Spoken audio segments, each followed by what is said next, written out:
The bears are out, and it is that time of year where we humans will be sharing those valley bottoms with those bears over the next few months. Wild Smart's Nick DeRuyter joins us with more on the season. Good morning. Thanks for taking the time. Yeah, good morning, Dallas. Thanks for having me. Where are we at in bear season right now? We're right in the middle of it. All the bears are pretty much out of their dens right now, and they're out looking for food. They're hungry. There's lots of mother bears with cubs. Some new cubs, some are 1 or 2 years old. But we really need to start thinking about being bear aware and basically mentally preparing yourself that you will expect a bear when you're out in bear country, so that if it does happen, you won't be surprised and you'll be able to handle that encounter properly. And so we've got great resources on our website to help you mentally prepare yourself, such as information on warnings and closures, a weekly bear report, videos on how to handle encounters, how to use bear spray, those things, so that you are mentally prepared. So that I find that's a really important thing that people forget, because it shouldn't be a surprise. So then if it doesn't happen, great. But if it doesn't happen, then you are ready. Yeah. Sorry, go ahead, Dallas. Go ahead. Well, you need to be mentally prepared if you head out, but you also need to kind of pay attention if there is a warning on any trail out there. Are there any warnings right now?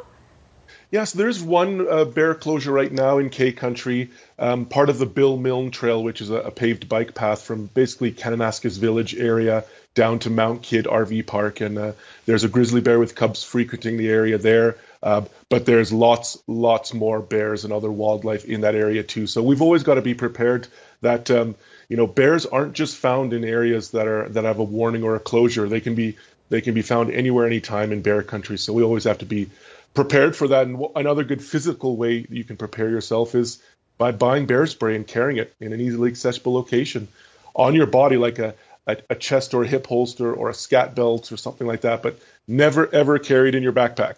Because you can't get it out. You will not have enough time. Yeah. You will not get it out in time. No way. Do you need bear spray, or is your voice going to be good enough? You know what?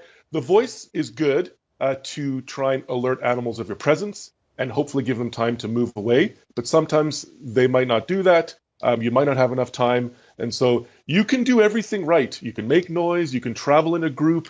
But sometimes you might still run into a bear. And that's where that bear spray is so important, because it's a close range deterrent, and it could save your life at close range. And so you don't want to gamble with your safety. So carry that bear spray and have it with you just in case you need it. Because like I said, you can do everything right, and you could still run into a bear or other animal. We are heading into the May long weekend. Obviously, a lot of humans will be hitting those campsites and trails and mountains. And being aware starts with you being on the road where you're going, because those ditches are starting to green up on the highway. And you mentioned that the bears are pretty hungry. Yeah, exactly. So right now, as you can see, it's white outside here in the mountains as well. There isn't a lot of food out there. So the grass is greening along the roads, and dandelions are showing up. And so that's kind of their main food source right now.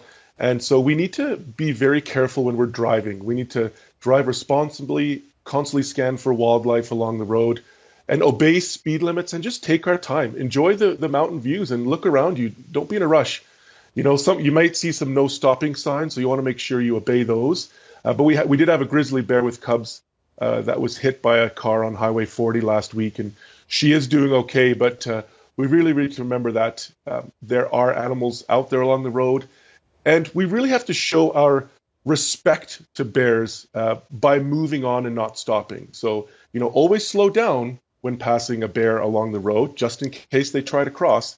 But don't stop, and never get out of your vehicle. Those bear jams you've probably heard about or seen, they put a lot of stress on the animals, and they create unsafe conditions for bears and people. So we should give bears the space they need to feed undisturbed, so they can get critical food at this time of year. I'm sure most people watching wouldn't like 500 people staring in their dining room window when you're trying to eat dinner.